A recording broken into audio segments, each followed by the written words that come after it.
ഇത് കട്ട്ലറ്റാണെന്ന് എല്ലാവർക്കും അറിയാലോ. പേടിക്കണ്ട കേട്ടോ, ബീഫല്ല, ചിക്കൻ്റെ കട്ട്ലറ്റാണ്. ഞാൻ സാധാരണ ചിക്കൻ കട്ട്ലറ്റാണ് ഉണ്ടാക്കുന്നത് കേട്ടോ. ബീഫ് കട്ട്ലറ്റ് ഉണ്ടാക്കിയാൽ ഇവിടെ ആർക്കും അധികം ഇഷ്ടമല്ല. പിന്നെ ഞാനത് ഉണ്ടാക്കിയിട്ട് അത് കഴിപ്പിക്കാൻ വേണ്ടിയിട്ട് കുത്തിന് പിടിച്ച് ഇടി കൊടുത്തിട്ട് വായിലോട്ട് കുത്തി തിരികെ വെച്ച് കൊടുക്കാൻ എനിക്ക് ബുദ്ധിമുട്ടുള്ളത് കൊണ്ട് മാത്രം ഈ പ്രാവശ്യം ഞാൻ ചിക്കനെല്ലാം ഒതുക്കി. ഇല്ലെങ്കിലും ബീഫ് വെറുതെ കഴിക്കുമ്പോൾ എന്തോ ഒരു രസമില്ലാത്ത പോലെയാണ്.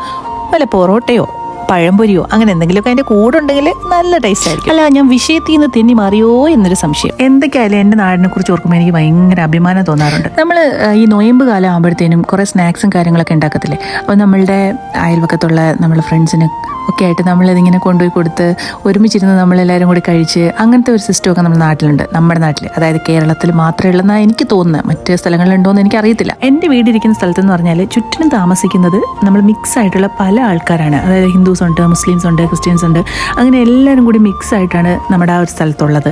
അവിടെ എന്തെങ്കിലും ഒരു ഫംഗ്ഷൻ വന്നു കഴിഞ്ഞാൽ, ഓണം വന്നു കഴിഞ്ഞാൽ നമ്മളെല്ലാവരും കൂടി ഒന്നിച്ച് ഓണസദ്യ കഴിക്കും. ക്രിസ്മസ് വന്നാലും നമ്മൾ അതുപോലെ ആഘോഷിക്കും.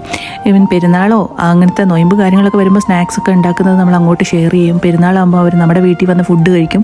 അങ്ങനെയൊക്കെയാണ് നമ്മൾ പൊതുവെ പോയിക്കൊണ്ടിരിക്കുന്നത്. ഞാൻ ജനിച്ചത് മുതൽ കണ്ടുവരുന്ന ഒരു നാടെന്ന് പറഞ്ഞാൽ അങ്ങനെ തന്നെയാണ്.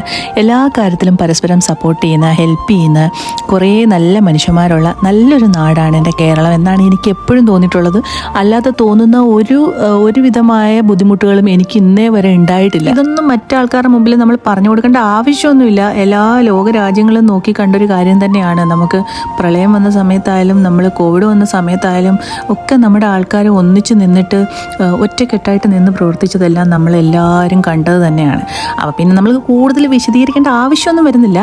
എന്നാലും ചിലതൊക്കെ കാണുമ്പോഴും കേൾക്കുമ്പോഴും ഒന്നും പറയാതിരിക്കുമ്പോൾ ഒരു ബുദ്ധിമുട്ട്. അതുകൊണ്ട് മാത്രമേ ഇത് ഞാൻ പറഞ്ഞതേ ഉള്ളൂ. ഏതായാലും നമ്മുടെ കട്ട്ലറ്റ് റെഡി ആയിട്ടുണ്ട്. പിന്നെ ബാലൻസ് വരുന്നത് ഇതുപോലെ ആക്കിയിട്ട് ഫ്രിഡ്ജിൽ കീപ്പ് ചെയ്യാനും പറ്റും. അപ്പോൾ അടുത്തൊരു വീഡിയോ ആയിട്ട് വരുന്നത് വരെ ബൈ.